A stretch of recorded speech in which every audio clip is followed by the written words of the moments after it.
मैले यहाँ अलिकति छलफलमा जाओस् भनेर राख्न चाहेको, जुन समुदायको प्रोपोर्सनल रिप्रेजेन्टेसनको कुरा गर्छौँ उसको लागि फेरि हामीले माइनोरिटी भनेर पनि राख्न सक्छौँ कि सक्दैनौँ भने माइनोरिटी भनेको त्यो समूह चाहिँ हुनुपर्ने हो कि जसलाई हामीले प्रोपोर्सनल रिप्रेजेन्टेसनको हिसाबबाट क्याल्कुलेसन गर्न सक्दैनौँ भने यसको बारेमा अलिकति डिबेट चाहिँ जरुरी छ। त्यसले गर्दा माइनोरिटीको सन्दर्भमा इन्क्लुजन हो र त्योभन्दा अलिकति काउन्टेबल अलिकति बढी नम्बर भएको समुदायको लागि चाहिँ हामीले प्रोपोर्सनल रिप्रेजेन्टेसनको कुरा गर्नुपर्ने हो कि भन्ने एउटा क्वेसन चाहिँ अहिले पनि अनुत्तरित नै छ र यसको बारेमा अलिकति बढी छलफल गर्नुपर्छ होला भन्ने लाग्छ। र अब अन्तिममा स्टेट पोलिसीको बारेमा उहाँले कुरा उठाउनु भएकोले मैले छुन मात्रै चाहेँ। स्टेट पोलिसीको बारेमा थुप्रै कुराहरू मौलिक हकसँग रिपिट भएको छ भन्ने कुरो हामीलाई पनि अनुभूत भएको छ र हामीले त्यसमा भनेकै के छौँ भन्दाखेरि जुन कुरो मौलिक हकमा छ यतापट्टि रिपिट भएको छ नि हामीले स्टेट पोलिसीबाट चाहिँ हटाउनुपर्छ, मौलिक हकबाट चाहिँ हटाउनु हुँदैन त्यसलाई। र त्यसलाई चाहिँ स्टेट पोलिसीमा राखिएका कुरा पनि यसलाई चाहिँ अब यो बेवारिसी बनाएर छोड्नु हुँदैन। यसले हरेक वर्ष हाम्रो जुन चाहिँ नि होइन एउटा जनप्रतिनिधिहरूको चाहिँ सभा हुन्छ यो लेजिस्लेसनमा यो चाहिँ छलफल गर्ने खालको वातावरण चाहिँ बनाउनुपर्छ, मेकानिजम बनाउनुपर्छ भन्ने हामीले कुरा राखेका छौँ। त्यसले गर्दाखेरि अब समयको पाबन्दीले धेरै कुरा हुँदाहुँदै पनि मैले यति कुराहरू राख्ने आँट गरेँ र अलिकति मिचेरै पनि। र यो जुन अवसर दिनुभयो यसको लागि चाहिँ आयोजकहरूलाई एटलिस्ट अन्तिममा म धन्यवाद दिन चाहन्छु र सबै साथीहरूले जुन सुनिदिनु भयो यसको लागि पनि म आभार व्यक्त गर्न चाहन्छु। धन्यवाद, नमस्कार। Thank you, Honorable Brinda Pandey, for your... So, I am also going to speak in Nepali. सर्वप्रथम त म आयोजकहरूलाई धन्यवाद दिन चाहन्छु मलाई यो महत्त्वपूर्ण इन्टरनेसनल कन्फरेन्समा सहभागी भएर केही विचारहरू राख्न दिनुभएकोमा। र मैले अघि पनि भनिसकेँ मैले यो कमेन्ट गर्ने भन्दा पनि मैले अहिले मात्रै पेपर पाएको छु, पढ्ने कुरा पनि हुँदैन र मैले त्यसमा कमेन्ट पनि कति गर्न सक्छु भन्ने आफैमा क्वेसन छ। पहिला प्रथम त मैले जुन यो टपिक चाहिँ छ यो bill of right and remedies भन्ने कुरामा मेरो विषय त होइन, म कानुनविद पनि होइन, मैले अघि नै भने म सोसियल एक्टिभिस्ट हुँ। तर एउटा मैले यो कन्फरेन्सलाई र अहिले भएको जति पनि यो अहिले यो एक्सक्लुडेड मार्जिनलाइज्ड इन्डिजिनियस पिपुलको विषयमा जति पनि छलफलहरू यो नेसनल इन्टरनेसनल लेभलबाट भइरहेको छ यसलाई मैले एकदमै पोजिटिभ इन्भाइरोमेन्ट हो।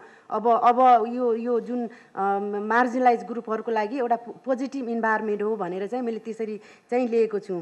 र तर मैले त्यसको साथसाथै मैले के पनि एउटा अब विशेष गरेर यो कन्फरेन्सबाट चाहिँ के एक्सपेक्टेसन राखेको छु भन्दाखेरि चाहिँ कि यो कन्फरेन्सले चाहिँ अब हाम्रो देशमा चाहिँ एकदमै डाइभर्स ग्रुपहरू छ होइन, जुन कुराहरू धेरै आइसकेको छ।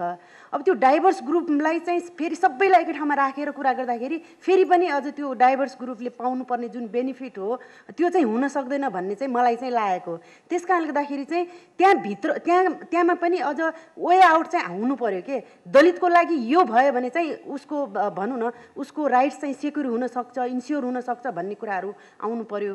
त्यस्तै गरेर इन्डिजिनियस भनौँ न आदिवासी जनजातिको लागि यो हुन्छ, मधेसीको लागि यो हुन्छ भन्ने कुराहरू चाहिँ आउनु पर्यो। जस्तो म तपाईँलाई एउटा उदाहरण के दिन सक्छु भन्दाखेरि हामी चाहिँ यो फेडरल सिस्टमको पक्षमा थियौँ र फेडरल सिस्टम हुनुपर्छ भनेर एउटा मेजर एजेन्डा दलितले पनि बनाए, महिलाले पनि बनाए, त्यो मेजर एजेन्डा बनाए फेडरल सिस्टमको। तर अहिले जुन किसिमको फेडरल सिस्टमको स्ट्रक्चरको कुराहरू आइरहेछ तर त्यो फेडरल सिस्टमको स्ट्रक्चरले चाहिँ त्यो दलित र यो महिलाहरूलाई चाहिँ त्यसले बेनिफिट गर्छ कि गर्दैन भन्ने पनि क्वेसनहरू उठिरहेछ अहिले तपाईँको होइन। अहिले धेरै कुराहरू उठिरहेको छ कि जातीय हिसाबमा तपाईँको गराउनुहुन्छ भने सबभन्दा जातको आधारमा दलित पछाडि परेका छन्, लिङ्गको आधारमा हुँदैन तर लिङ्गमा चाहिँ सबभन्दा को पछाडि छ भन्दाखेरि महिलाहरू छन्। त्यसैले यो फेडरल सिस्टमले झन् यो एक्सक्लुजनलाई चाहिँ बढी बढावा गर्ने हो कि भन्ने चाहिँ हामीलाई शङ्का उठेको कारणले गर्दाखेरि अवश्य पनि हामी एउटा फेडरल सिस्टममा जानुपर्छ भनेर हामी गइसकेको र अबको स्ट्रक्चरले चाहिँ यी सबैको राइट्सलाई चाहिँ कसरी ग्यारेन्टी गर्न सक्छ भन्ने कुरामा चाहिँ अब हाम्रो यो एक्सपर्टहरूले चाहिँ यो एउटा के वे आउट चाहिँ दिनुपर्छ भन्ने चाहिँ म एउटा चाहिँ सुझाव चाहिँ यहाँ तपाईँहरूलाई राख्न चाहन्छु। र अर्को कुरा चाहिँ मैले यहाँ अर्को के पनि भन्न खोजेको छु भने मैले अघि पनि यहाँहरूलाई दोहोऱ्याउनु के खोजेको भन्दाखेरि अहिले म आफू व्यक्तिगत रूपमा एउटा के म भनौँ न एउटा खुसी छु भन्दाखेरि चाहिँ एटलिस्ट यस्तो खालको फोरमहरूमा यी भनौँ न एउटा एक्सक्लुडेड मार्जिनलाई म त यो माइनोरिटी भनेपछि चाहिँ थाहा छैन यो माइनोरिटीको डिफिनेसन नेपाली कन्टेन्टमा कसरी हेर्ने भन्ने कुराहरू हुन्छ होइन। अब दलित माइनोरिटी हो कि होइन, इन्डिजिनियस माइनोरिटी हो कि होइन, होइन, यो कुराहरू पनि एउटा बहसको विषय चाहिँ हुनसक्छ भन्ने चाहिँ मलाई एउटा लागेको। त्यस कारणले गर्दाखेरि यो विषयहरू चाहिँ अहिले विगतमा चाहिँ सायद यसरी यो तपाईँहरू जस्तो विभिन्न विज्ञहरूले राष्ट्रिय अन्तर्राष्ट्रिय विज्ञहरूले यो विषयमा पहिल्यै बहस छलफलहरू गरेर एउटा केही भनौँ न एउटा केही वे आउटहरू निकालेको भए सायद यसले केही मात्रामा नि समाधान हुन्थ्यो। तर अहिले आएर यो कुराहरू अगाडि उठेको छ, तर यसलाई हामीले चाहिँ एउटा पोजिटिभली चाहिँ लिन खोजिरहेका छौँ र अवश्य पनि हामीले के खोजेका हौँ भन्दाखेरि बिन्दाजी हामी धेरै उहाँसँग चाहिँ कन्सल्टेसन गरिरहेका छौँ। उहाँको यो थेमेटिक टिमसँग धेरै कन्सल्टेसन गरेका छौँ र अहिले उहाँहरूको जुन यो फन्डामेन्टल राइटको जुन थेमेटिक पेपर बाहिर आएको छ र त्यसमा हेर्दाखेरि चाहिँ मैले एकदम यसलाई सकारात्मक रूपले किन लिएको छु भन्दाखेरि चाहिँ सायद पहिलो पटक हो त्यसमा चाहिँ दलित समुदायको अधिकार सम्बन्धीको हकको व्यवस्था चाहिँ त्यसमा गरिएको छ र त्यसको साथसाथै मैले चाहिँ दलितभित्र र महिलाभित्रको जुन जातीय र लैङ्गिक विभेद भोगेका दलित महिलाको विषयमा चाहिँ त्यो जुन 4-5वटा यो के उपधाराहरू छन् त्यसमा चाहिँ दलित महिलाको बारेमा आइदिएको भए अझ बढी यसले चाहिँ राम्रो हुन्थ्यो भन्ने चाहिँ म यहाँहरूलाई सुझाव दिन चाहन्छु। किन यहाँ हाम्रो नेपाली विज्ञहरू पनि थुप्रै हुनुहुन्छ र हाम्रो यो के अरे थेमेटिक यही फन्डामेन्टल राइटकै हाम्रो प्रेसिडेन्ट पनि यहाँ भएको कारणले गर्दाखेरि मैले यो चाहिँ सुझाव दिएँ। मैले धेरै ठाउँमा यो छलफलमा पनि हामीले लिएका छौँ। र अर्को मैले उहाँसँग अघि पनि कन्सर्न गरेको थिएँ, सायद 2047 सालको संविधानमा दलितको बारेमा त थिएन, तर महिलाको बारेमा पनि त्यसमा चाहिँ छुट्टै प्रावधान चाहिँ छुट्टै त्यस्तो हक त्यो महिला अधिकारको सम्बन्धी हकै त्यसमा व्यवस्था थिएन र यो अन्टरिम कन्स्टिट्युसनदेखि भएको छ र अहिले विशेष गरेर अहिले पनि यसमा चाहिँ छुट्टै आएको छ। मैले यसलाई चाहिँ पोजिटिभली लिएको छु। र तर पनि मैले फेरि पनि मलाई चाहिँ एउटा के भन्ने एउटा हामीलाई जहिले पनि डाउट लागेको विषय के हो भन्दाखेरि मैले तपाईँहरूले 1963 को यो मुलिकी ऐनले जुन जातीय छुवाछुतलाई चाहिँ जुन दण्डनीय बनाएको थियो, त्यसपछि तपाईँको 2047 सालको संविधानले यो 1991 को कन्स्टिट्युसनले पनि छुवाछुतलाई चाहिँ दण्डनीय बनाएको थियो र त्यसपछिको यो 63 को जुन अन्तरिम संविधान के अरे अन्तरिम व्यवस्थापिकाले पनि जातीय छुवाछुत मुक्त राष्ट्र घोषणा गरेको थियो। यी थुप्रै प्रावधान हुँदाहुँदै पनि हाम्रो देशमा चाहिँ जातीय छुवाछुत चाहिँ अझै पनि भनौँ न यथावत छ र हरेक ठाउँमा चाहिँ दलित समुदायले चाहिँ यो विभेदहरू भोगिरहेका छन्। त्यसैले हुनेछ भन्ने कुराहरू चाहिँ त्यसमा आउनु पर्यो भन्ने चाहिँ हामीलाई लागेको हो कि कानुन हामीसँग एकातिर छ है अवस्था भएको कारणले गर्दाखेरि यो पनि एउटा च्यालेन्ज हो र यो कुराहरूलाई चाहिँ हामीले हेर्नुपर्छ भन्ने चाहिँ मलाई चाहिँ लागेको छ। हामीले जसको हामी चाहिँ फेडरल सिस्टमको कुरा गर्ने, फेरि एउटालाई फाइदा एउटा समुदायलाई मात्रै फाइदा पुर्याउने, फेरि अर्को समुदायलाई चाहिँ पूर्ण समानुपातिक हुनुपर्छ निर्वाचन प्रणाली, यसले मात्रै अनि चाहिँ सबै समुदायको चाहिँ हरेक निकायमा चाहिँ सहभागिता हुनु। एउटा कुरा अघि पनि भनेको छ, एउटा डिग्निटीसँग जोडेको कुरा छ दलितको चाहिँ होइन, जुन जातीय अहिलेको संविधानले भन्ने हुन्छ भने। अर्को मुद्दा भनेको चाहिँ उनीहरूको चाहिँ सिभिल एन्ड पोलिटिकल राइट्सको कुराहरू छ क्या। अहिले उठाएको अर्को मुद्दा मैले किन यो कुराहरू उठाउन खोजिरहेको छु भन्दाखेरि चाहिँ दलित समुदायले अर्को उठाएको मुद्दा भनेको चाहिँ एउटा त हामी समानुपातिक सहभागिताका कुराहरू गरिरहेछौँ होइन, समानुपातिक सहभागिता हुनुपर्छ। त्यसको साथसाथै अरू समुदायसँगको हाराहारीमा पुर्याउनको लागि उसलाई चाहिँ थप विशेष अधिकार भनौँ अथवा थप कोटाको व्यवस्था चाहिँ दलितहरूलाई चाहिँ हुनुपर्छ। त्यो भनेको सर्टेन पिरियडको लागि अरू समुदायसँग हाराहारीमा पुर्याउनको लागि थप व्यवस्था चाहिँ हुनुपर्छ भनेर अहिले दलित समुदायले उठाएको मुद्दाहरू हो। र त्यस कारणले गर्दाखेरि मेरो फेरि पनि के हो भन्दाखेरि चाहिँ हामीलेसँग कानुन बन्छ, संविधान बन्छ, तर त्यसको कार्यान्वयनको लागि चाहिँ हामीसँग ठुलो चुनौती भएको हुनाले यसमा पनि हामीले चाहिँ ध्यान दिनुपर्छ भन्दै मसँग अरू कुराहरू पनि थिए। तर अब अन्त्यमा चाहिँ मैले चाहिँ हामीले दलित आयोगको अघि आएको कुरा पनि उठेको हुनाले दलित आयोगलाई चाहिँ हामीले के भनेका छौँ भन्दाखेरि दलित कमिसन चाहिँ कन्स्टिट्युसनल बडी हुनुपर्छ, तर यो फुल अफ पावर र यो अटोनोमस हुनुपर्छ र न कि यो राजनीतिक पार्टीलाई दलितका नाममा भर्ती केन्द्र बनाउने र दलितका पक्षमा केही गर्न नसक्ने बडीको रूपमा होइन कि यसलाई चाहिँ एउटा फुल अफ पावर दिएर चाहिँ यसले केही गर्न सक्ने हुनुपर्छ भन्ने चाहिँ हाम्रो माग पनि छ। म यति भन्दै म फेरि पनि पछि त्यस्तो उठे पनि म गर्छु। हस्, धन्यवाद। हस्, thank you miss Durga so for your valuable. Thank you, paper presenters, distinguished participants. First of all, I would like to express my sincere thanks to the organizers to organize such an important event in the eve of constitution making.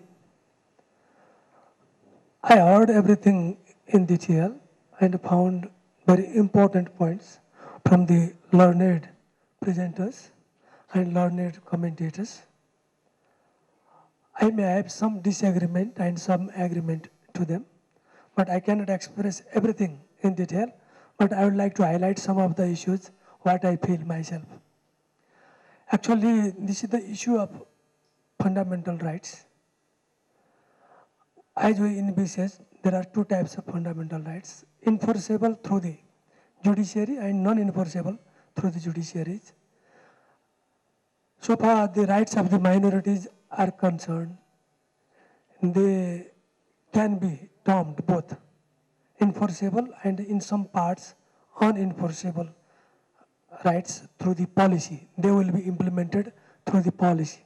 We can say, we can put these matters to the directive principles in the popular parlance.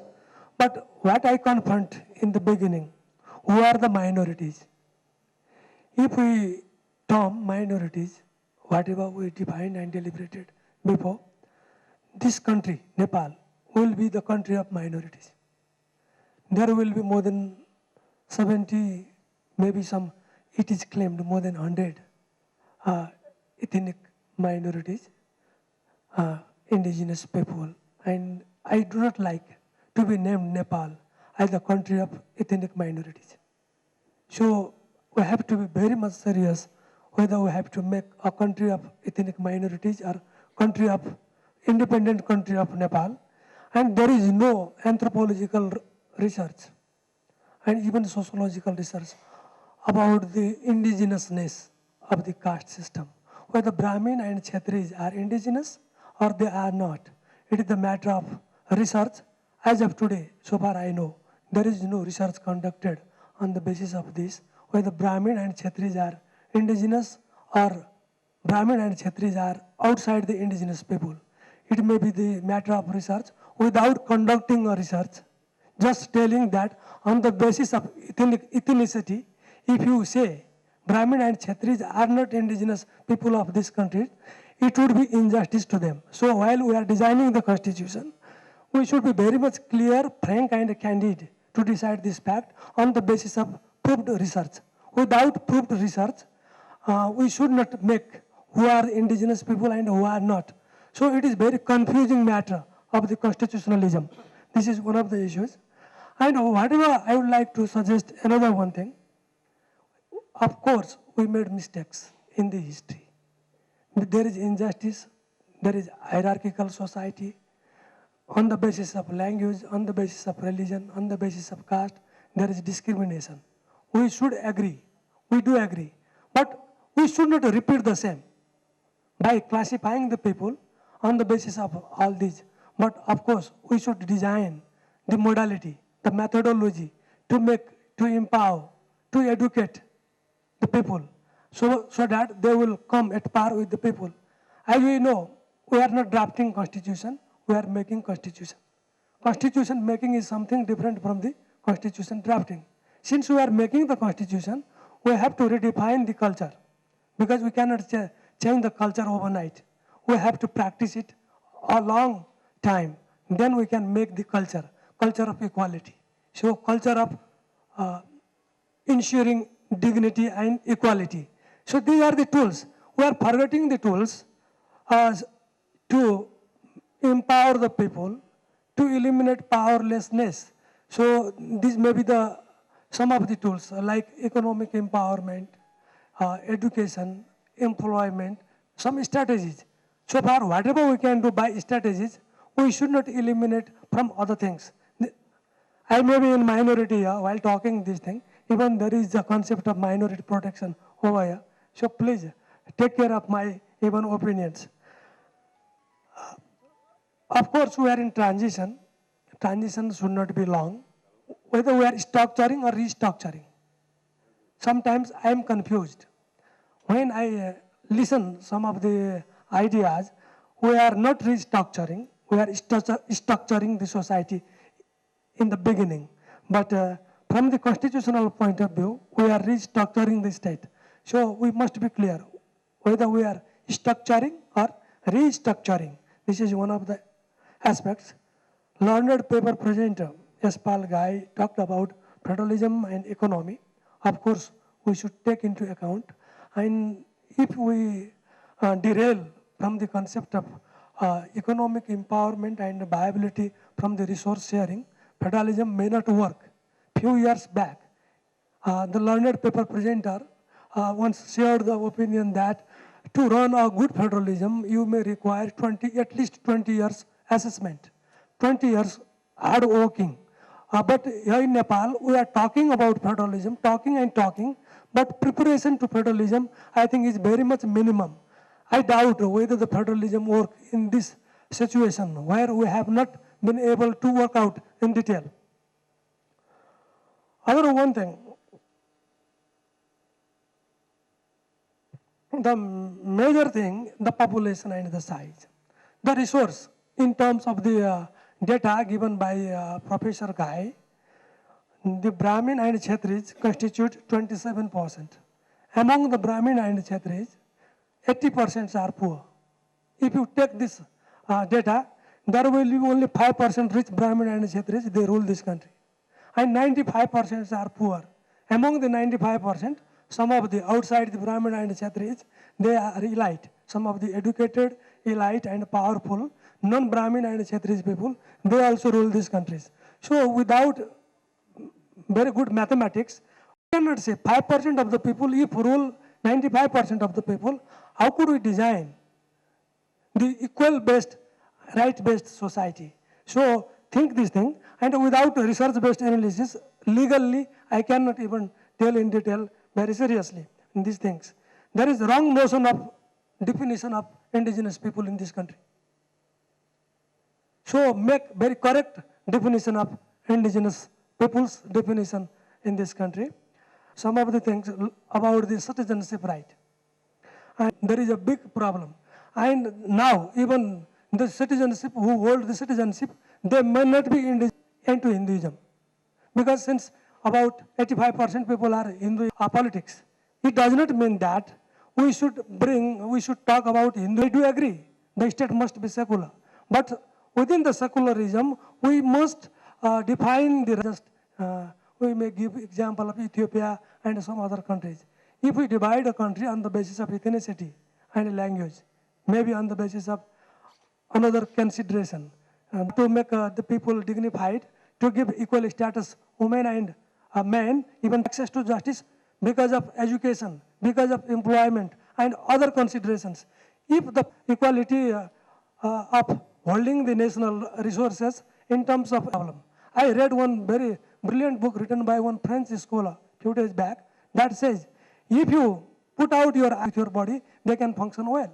If you detached all the organs from your body and again of everything, and there is division of everything, country will not be at par with international standard. Even United Nations, this may be one of the citable examples to Nepal. So whatever is workable, whatever majority people understand, whatever difference must be taken into account. I do agree with this point given by the Professor Jill Catrell.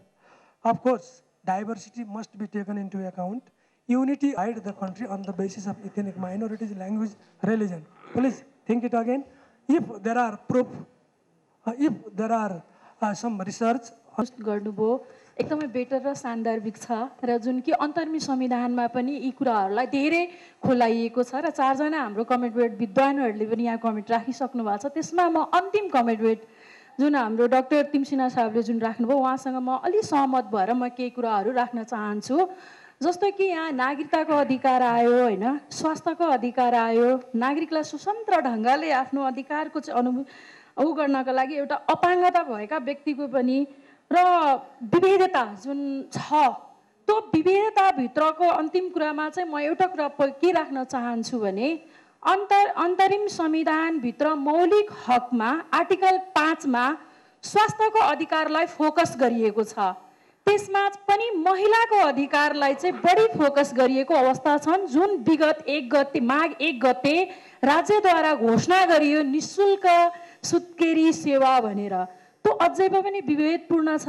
जुन हाम्रो कार्यान्वयन पद्धतिहरू छन् त्यो फित्तलो भएको अवस्थाहरू छ। त्यो चाहिँ एउटा चाहिँ के हुन्छ, त्यो विविधता देखिएको छ, त्यसलाई चाहिँ कसरी लैजाने भन्ने खालको कुरामा हाम्रो विद्वानहरूलाई नै म यो क्वेसन गर्न चाहन्छु भने अर्को कुरा मेरो एकदम छोटोमा, किनभने म सोसल एक्टिभिस्ट भएको कारणले गर्दा हामीले दुईटा कुरा अर्को नै यो सेफ हाउसको कुरा अझै पनि अन्तरिम संविधानमा चाहिँ खोलाइएको छैन। जुन एउटा भिक्टिम्स फ्यामिलीको कुरा गरौँ हामी, या कि एउटा भनौँ अन्य कुनै पनि वृद्धाहरू को या महिलाहरू जुन भिक्टिम भएको छ, उन यातनामा परेको छ, बाहिर छ, उसका लागि राज्यले कहाँ राख्ने भन्ने खालको कुरा अबको संविधानले पनि अंकित गर्नुपर्छ। म एकदम छोटो पोइन्टमा राख्न चाहन्छु। Dinesh Tripathi, please.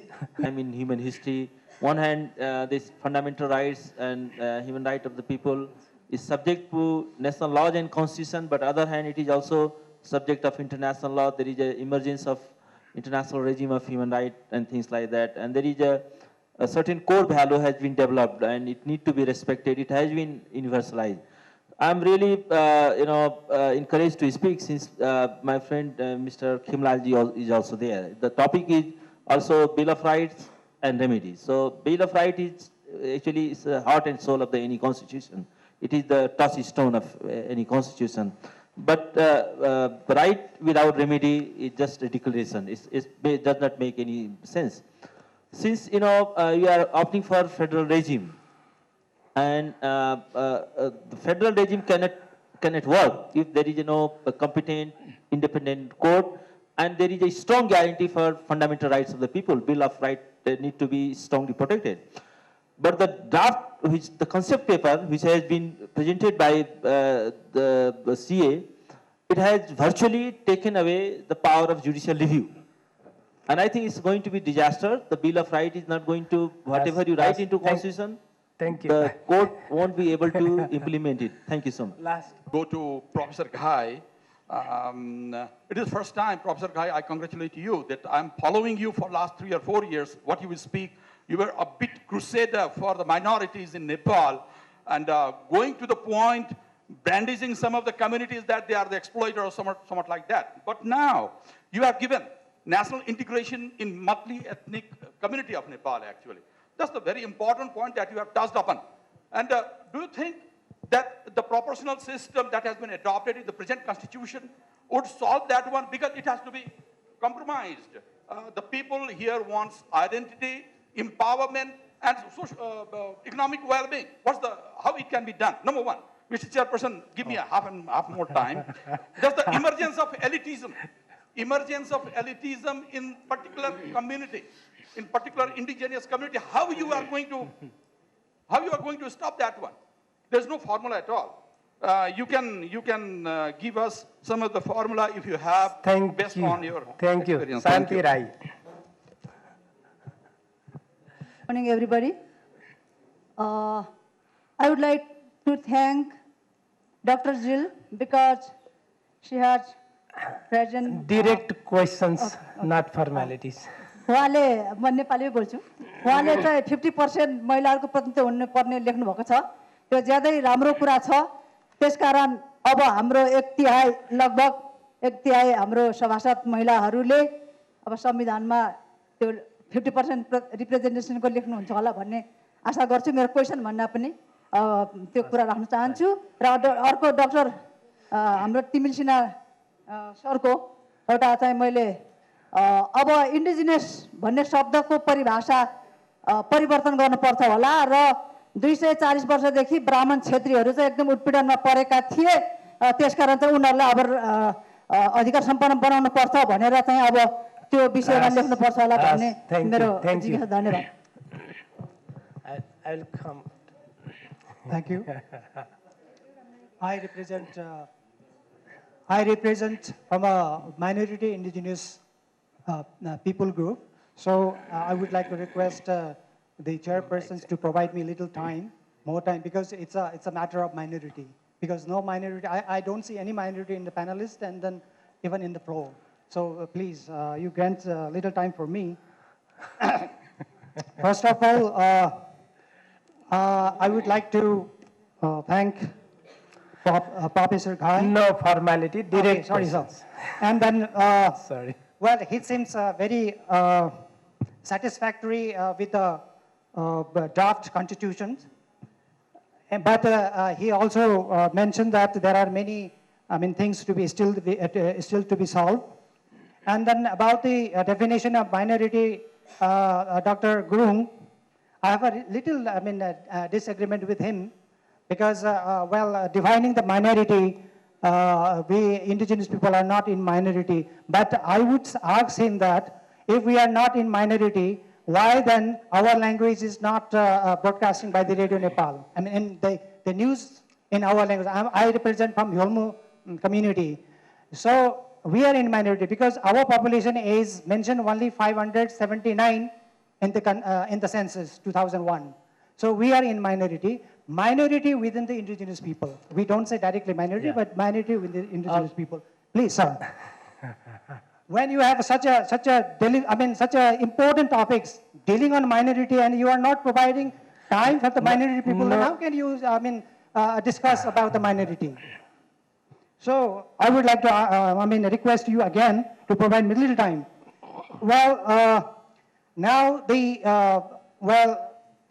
government, the Constitution Assembly has proposed, the thematic group of the Constitution Assembly has proposed two models of the static structuring, 6 and 14. In 14, only for 9 indigenous people, you have proposed in a state for 9 indigenous people. What about other indigenous people in Nepal?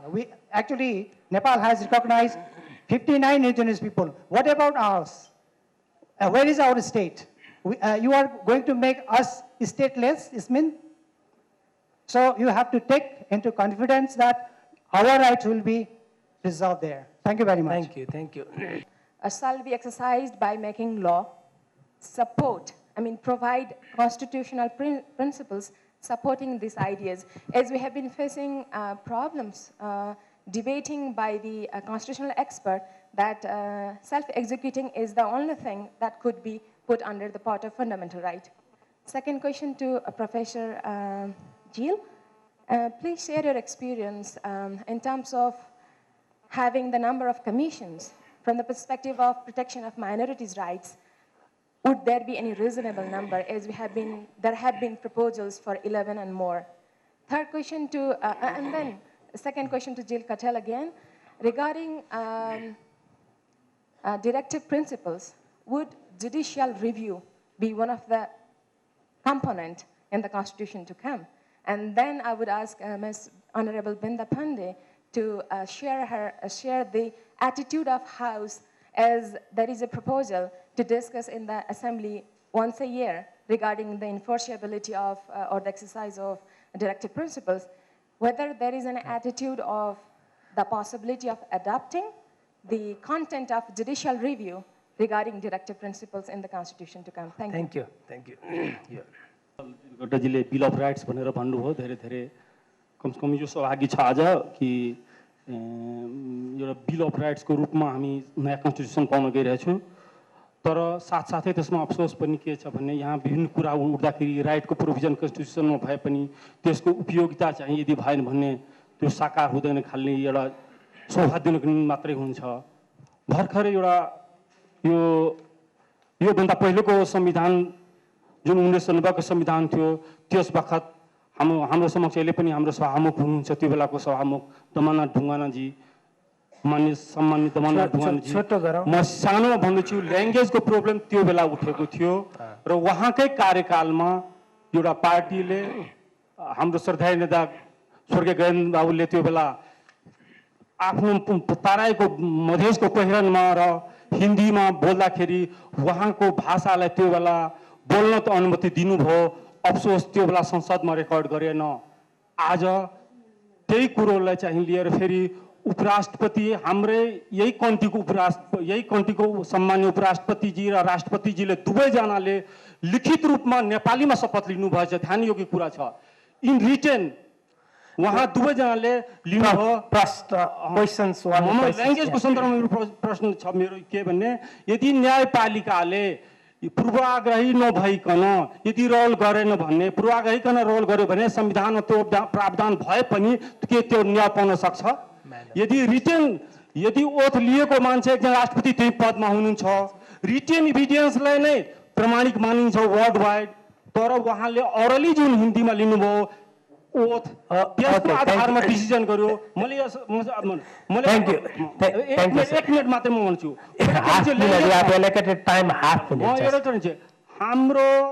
हाम्रो विभिन्न पार्टीको नेताहरू मधेसमा जानुहुन्छ, मधेसीसँग जुन भाषामा मत माग्नुहुन्छ, मत मागेर आउनुहुन्छ, त्यो भाषालाई यदि कन्स्टिट्युसन एसेम्ब्लीमा चाहे त्यो नागरिकको रूपमा सरकारी कामकाजमा यदि उपयोग गरिन्छ भने त्यसलाई अपमानित गरिन्छ, त्यसलाई लिगल मानिँदैन, त्यो न्यायोचित हो? Thank you. मत माग्ने यो भाषा। अब अहिले नयाँ संविधान बन्दैछ, तर योभन्दा पहिला पनि 6वटा संविधानहरू बने। तर संविधानमा केही कमी त भए जस्तो मलाई लाग्दैन, तर म कानुनको विद्यार्थी पनि होइन, तर कानुनहरूको सम्पर्कले गर्दा र सुन्दा बोल्दाखेरि केही अनुभवहरू पनि बुझिन्छ। त्यसकारण म के भन्न चाहन्छु भने संविधान जतिसुकै राम्रो भए तापनि हिजोका संविधान पनि त्यतिकै राम्रा थिए, आजको संविधान पनि त्यतिकै राम्रो बन्न सक्छ। तर संविधान राम्रो बन्दैमा यदि राजनीतिज्ञहरू र सरकारमा बसेका सरकारी जागिरीहरू र खास गरी अझ राजनीतिज्ञहरूलाई नै म भन्न चाहन्छु, सरकारमा बसेका राजनीतिज्ञहरू उहाँहरूले त्यो संविधानलाई राम्रोसँग कानुनमा बाँध्न सक्नु भएन र कार्यान्वयन गर्न सक्नु भएन भने हामीहरूले जतिवटा संविधान फेरे तापनि र जतिवटा पार्टीहरू बसेर नयाँ संविधान वर्षैपिछे बने तापनि त्यो संविधानको केही उपयोगिता हुन सक्दैन।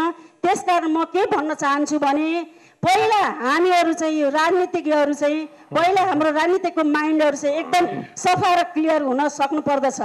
यदि त्यो क्लियर हुन सक्यो भने हामीहरूले साधारण एउटा संविधान बन्न सक्यो भने पनि त्यसलाई राम्रो कार्यान्वयन गर्न सक्छौँ। र अर्को कुरा म के भन्न चाहन्छु भने जिल र हाम्रो यस भाइलाई चाहिँ म धन्यवाद दिन चाहन्छु र म उहाँहरूसँग केही दुःख मनाउ गर्न चाहन्छु, किनभने पहिला 3-4 वर्षसम्म उहाँहरू नेपालमा बस्नु हो, ठिक छ, राजनीतिक कुराहरू यो के अरे दलितहरूको कुराहरू आयो, यो महिलाहरूको कुराहरू आयो, महिलाको अधिकारको कुरा आयो, तर त्यो कुराहरू पनि उहाँहरूले सायद कार्यान्वयनको दिशामा लग्न सक्नु भएको भए सायद अहिलेको संविधानलाई पनि धेरै काम लाग्न सक्थ्यो होला। तर अहिलेको पेपरले पनि हामीहरूलाई चाहिँ धेरै सहयोग पुर्याउँदछ। धन्यवाद। धन्यवाद। त्यसपछि डिफिनेसन यस्तो छ भनेर त भन्नुभयो, तर मूल कुरो त्यहाँनिर अहिले थेमेटिक कमिटीले प्रस्तुत गरेको जुन प्रतिवेदन छ त्यसमा सहभागिताको अधिकार आदिवासी जनजातीय अल्पसङ्ख्यक समूहलाई बहिष्करणमा पारेको समूहलाई दिएको छ सहभागिताको अधिकार, राइट टु पार्टिसिपेसनको कुरा चाहिँ छ, तर राइट टु डिसिजनको कुरा छैन। त्यसले गर्दा यहाँनिर षड्यन्त्रको सुरुवात भएको छ। फन्डामेन्टल राइट्समा पनि यो कुराहरू गडबड गरेर राखिँदैछ भन्ने मेरो मान्यता छ।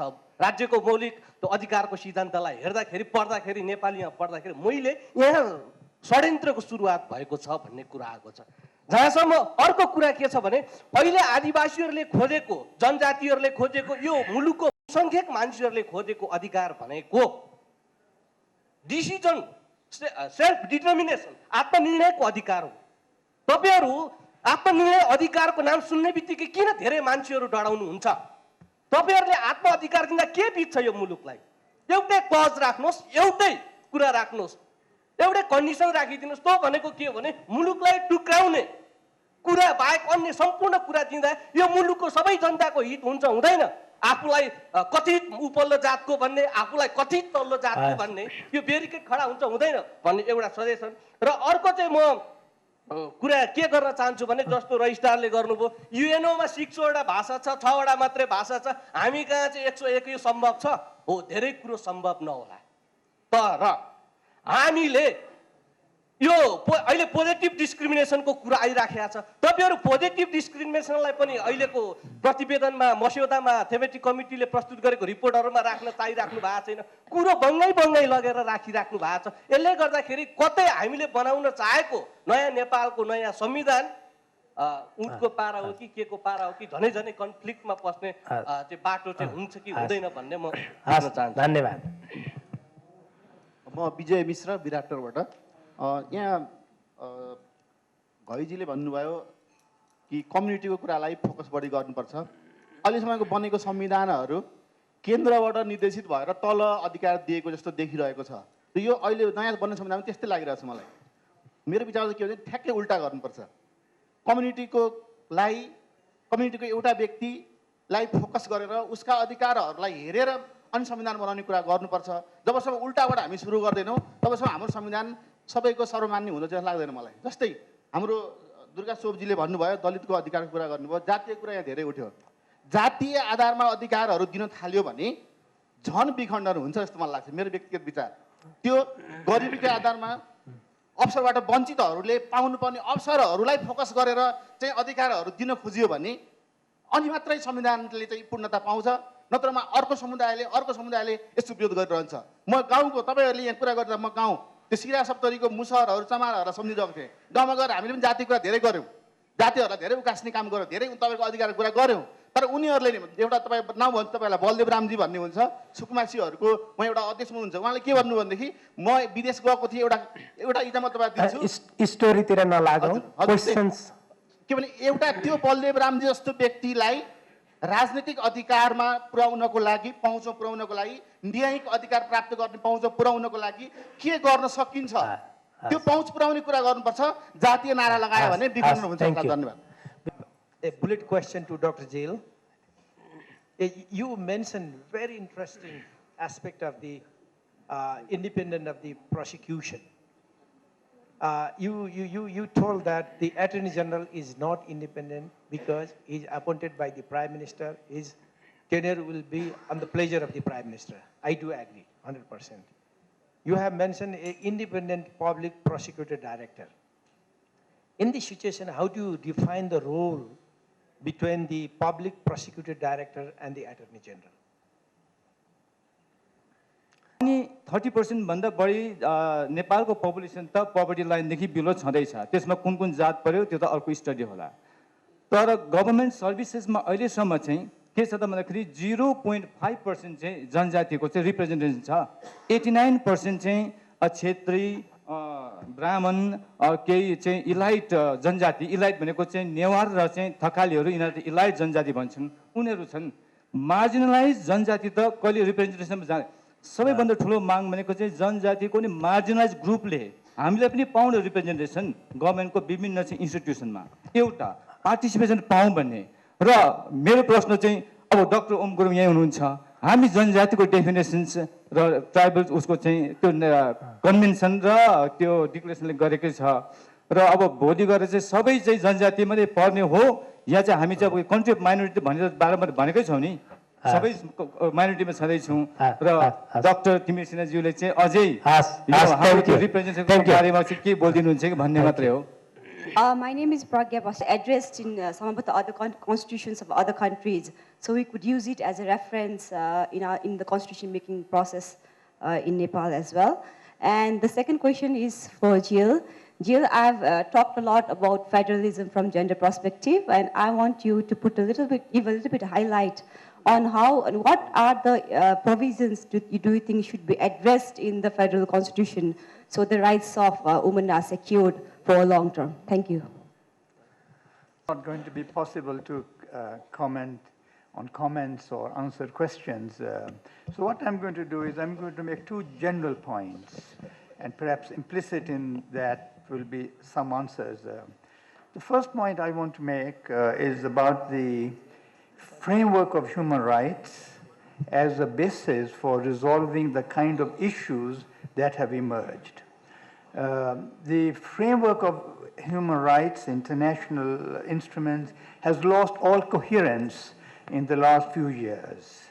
We had some maybe simplistic notions of what society is when the Universal Declaration was done and when the two covenants were drafted. I think those are now completely out of date.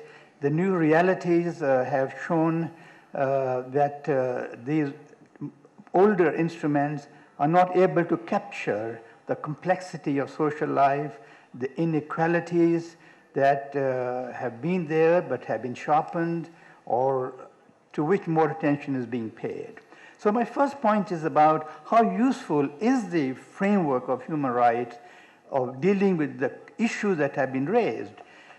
Many people have spoken here and over the years since when I lived here about their rights under ILO, under the UN declarations on minorities, on indigenous peoples, instruments of women, instruments of children.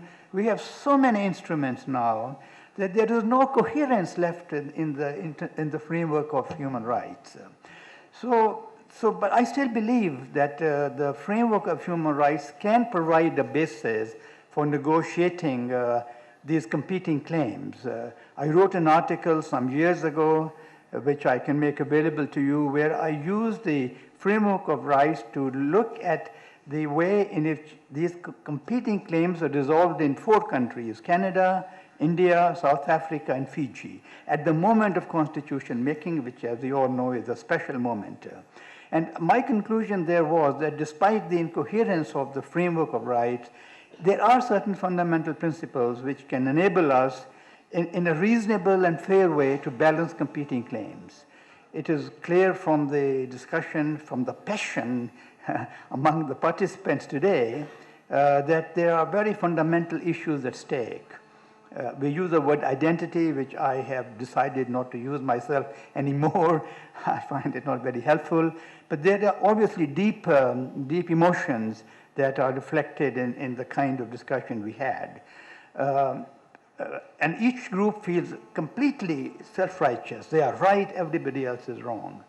So we need to go back again to the essentials of the framework of human rights and see if that has the capacity to resolve these competing claims on a fair basis. And the situation you have here is extraordinarily complex.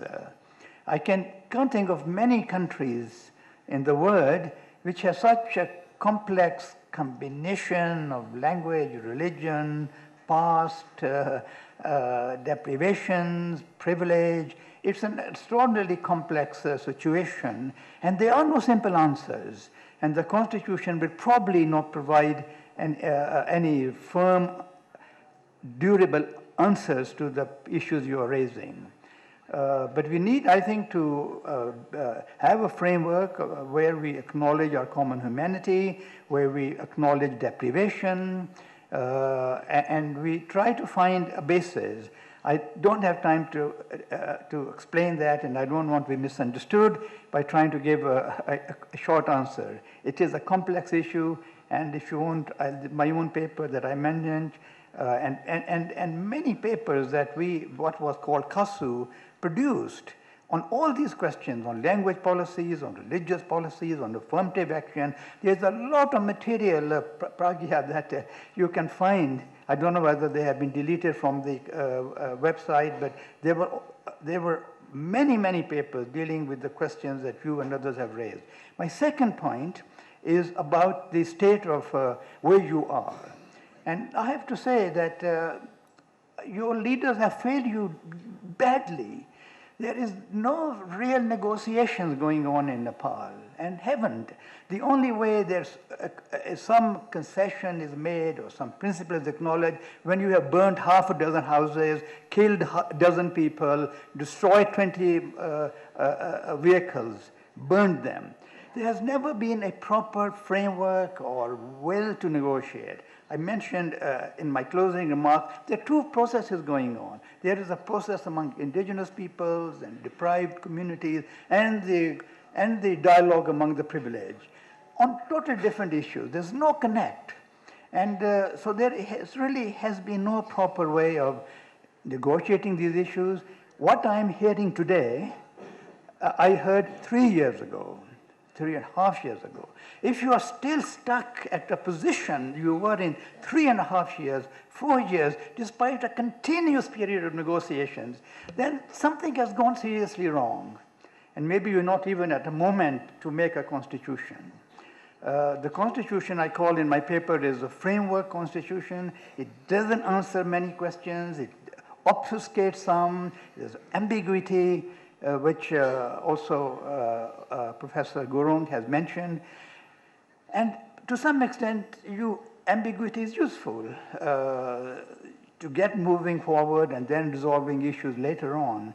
But this passionate discussion has made me quite depressed about exactly, state of affairs and the inability of your leaders. I have to say openly, I also have traveled halfway around the world, and I want to say that your leaders have failed you very badly.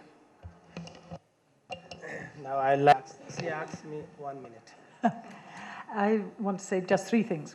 First of all, I want to shock Mr. Manali by saying maybe you don't need an Attorney General at all, or at least you don't need an Attorney General in the Constitution. If you look at the South African Constitution, they do not have an Attorney General. The office there is actually the office of the prosecutor only. And Yash and I would be very happy to send you an article we wrote for the Kenyan press arguing that we shouldn't have a constitution. I have to say an Attorney General. I have to say we have failed dismally. At the present moment, the current Attorney General is even reinforcing the anomalous status of the Attorney General under the Kenyan Constitution. I would like to see the proposals at the end of the draft on human rights for reporting on the implementation of directive principles applied more generally to human rights as well as directive principles. It's a nice idea. I was going to say, why not have institutionalized in the Constitution a National Human Rights Day on which the various bodies concerned with human rights report to the people, even to a people's tribunal, on what they've been doing to achieve human rights in the past year, or possibly every 2 years if you think 1 year is too much. And on commissions, many countries have been merging their commissions. South Africa, Australia, the UK has found they've got too many commissions. And other thing I wanted to you need to say, why do we want a commission? A commission is not there just to show that some section of society is important. The Kenyan sportsmen want a sports commission because they win medals at the Olympics. The point is that they are to insulate certain activities from political interference and to ensure that resources go in certain directions. But it seems to me one thing you don't want to give them is the function of making policy and carrying out policy, because they are not accountable to anybody. The people you want to carry out policy are the people you elect, not the unelected, essentially unaccountable commissions. Thank you. Dr. Timil Sena, just for half minute. Thank you. मेरो version एकदम shirt छ। संविधानमा नभएको प्रब्लमलाई problem बनाएर इम्प्लिमेन्टेसनको प्रब्लमलाई संविधानमा ल्याउन खोज्यो भने अप्ठ्यारो पर्छ। जस्तो मुखिया सरले भने जस्तो कुरो ब्युरोक्रेसीमा प्रतिनिधित्व भएन भने कानुन बनाएर प्रतिनिधित्व दिन सकिन्छ, रिजर्भेसन दिन सकिन्छ। यो नभएको डिभिजन नभएको इस्युजहरूलाई डिभिजन बनाइयो भने यो मुलुकमा संविधानै बन्दैन। अहिले संविधानको समस्या होइन, इम्प्लिमेन्टेसन र इम्प्युनिटीको समस्या हो। त्यो गरेर स्ट्र्याटेजी बनाइयो भने ल सबै दलित, सबै माइनोरिटी, सबै मार्जिनललाई एजुकेसन फ्री गरिदिने हायर एजुकेसनसँग र उनीहरूलाई प्रोपोर्सनल बेसिसमा चाहिँ नै ब्युरोक्रेसीमा इन्क्लुड गर्ने र उनीहरूलाई चाहिँ इम्प्लोइमेन्टको ग्यारेन्टी गर्ने भनेर बाइ ल भनेर इम्प्लिमेन्ट गर्यो भने अहिलेका भनिएका कन्स्टिट्युसनल प्रब्लम सबै सल्भ हुन्छन्। मुख्य कुरो के भएको यो देशमा भन्दा जहाँ समस्या हो त्यहाँ कसैको नजर परेन, जहाँ समस्या छैन त्यसैमा सबैले हिर्कायौँ। संविधान प्रब्लम होइन, हाम्रो एटिच्युड र हाम्रो लेजिस्लेटिभ चाहिँ इन्टरभेन्सनको मात्रै प्रब्लम हो। त्यसलाई संविधानमा नल्याऊ भन्ने मेरो भनाइ हो। Thank you. हस्, धन्यवाद। The minority cannot be defined solely on the basis of the size of populations or numerical strength. There are other criteria. So what I meant is that, whether you prefer to refer or call yourself as minority or not, minorities have different problems, different, the aspirations, different expectations. So a single constitutional provisions cannot address the problem of indigenous peoples. They should have a specific, provision. That was that is what I meant. So minorities, should be defined on other criteria, particularly in our context. This is exclusion, the political dominations, and the definition of indigenous also is, does not have any single criteria. The people who are claiming themselves as indigenous, they take very strong point about the time, history, because Baun and the Chetris, they are claiming themselves as indigenous in terms of their, the settlement in Nepal, because they have a long history of their, settlement in Nepal. That is not only the absolute criteria. There are other criteria to define indigenousness. So history is one, but there are also other criteria. So if we take other criteria into considerations, then the definitions of indigenousness is a little bit different. Thank you. Durga sir. गर्नुभयो मलाई छक्क के लाग्यो भन्दाखेरि एउटा मलाई जातीय छुवाछुत भयो यहाँबाट मुक्त हुनु पर्यो मलाई चाहिँ सहभागिता भएन मेरो सहभागिता चाहियो भनेर राज्य विखण्डन हुन्छ भन्ने त्यस्तो सोच राख्यो भने हुँदैन दलितले छुट्टै राज्य पनि अहिले मागेका छैनन् हामीलाई सबै कुरा देऊ पनि भनेका छैनन् मैले अघि पनि तपाईलाई दुईटा कुरा गरे एउटा चाहिँ सहभागिता प्रतिनिधित्वको कुरा खोजेका छन् भने अर्कोतिर चाहिँ मानवले गर्ने जुन व्यवहार छ म त त्यस्तो गर्नेहरू अमानवीय हुन् तिनीहरू नै भन्छु त्यो व्यवहारबाट मुक्त हुन खोजेको कुरालाई अब राज्य नै विखण्डन हुन्छ भन्ने कुरा अधिकार माग्दाखेरि राज्य विखण्डन हुन्छ भन्ने कुरा चाहिँ गर्नु राम्रो होइन भन्ने लाग्छ मलाई And we don't have time also, but I just want to respond to that. There is one question whether there is a possibility of the adaptation of the legislative review regarding the directive principle. Yeah, we have received a lot of the appreciation in this regards, and nobody has objected on it. So it means it will be adopted regarding the legislative review, but we know that the directive principle, we cannot go through the judiciary review. And the second thing is the ESCR matter. There is a lot of discussion between experts, politicians, and the people. Most of the people and the activists, right activists, they want all this in the fundamental right. And the majority of the experts, they want to move it into the directive principle. So still we need to discuss a lot in this regard. And finally, regarding the self-determination issues, it is directly related with this state restructuring committee. So we didn't discuss much, but we have forwarded the different opinion for further discussion. So don't think there is a conspiracy. We need more discussion. Take it positively. Thank you very much. Thank you. It is things. Finally, I would like to thanks to the organizer to giving me this chairing the sessions, and I would like to thanks to the keynote speakers and commentators and kind cooperation from the participants and questionnaires. I would like to thank you once again, and now I would like to I would like to declare the session is closed. Thank you. Thank you very much. Just 1 minute intervention from the organizer side.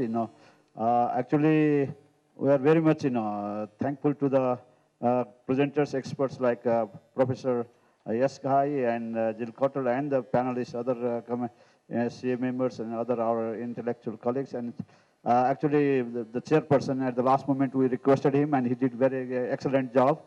I think for sessions like this, just yesterday, just our the justice, Pekka Hallberg, he had mentioned that we need calendar, rather than time frame, just a short time. So for sessions like this, we could really deliberate so that more, it's the subject of interest, and when persons like eloquent speaker and like Professor Ghai and Jill are here, there is temptation to spend more time. So still, we manage actually well, and I hope we got the message and the useful the ideas have come, and which would be documented and sent to the Constituent Assembly. As our member of Constituent Assembly, the chairperson of the so the right person is there, and she has always been quite positive in this receiving such comments and responses. We have thank you very much. And we move to the, before we move, I would like to request our distinguished delegates and participants, just to just stretch for 5 minutes and come up with the tea and coffee. And in the meantime, we'll be proceeding to the next session, which we should have started half an hour earlier, but we'll manage somehow because checks and balances are needed. Our next session would be on socio-economic rights and their enforcement. It will be chaired. We have made some amendment because Dr. Loni, who was here yesterday, and he has a meeting at this time with the Indian Foreign actually Minister. So he again he could not come because of that urgency. And this session therefore will be chaired by Professor Vidya Kishore Rai, the professor. He's associated with ICJ. And we have Dr. Mario Gomez from Sri Lanka. He will be speaking on comparative experiences with regard. Thank you to the panel, and I would like to request the next panelist to come in gradually within 5 minutes, and the rest of the participants and delegates to kindly just have a tea, coffee, and then come back again.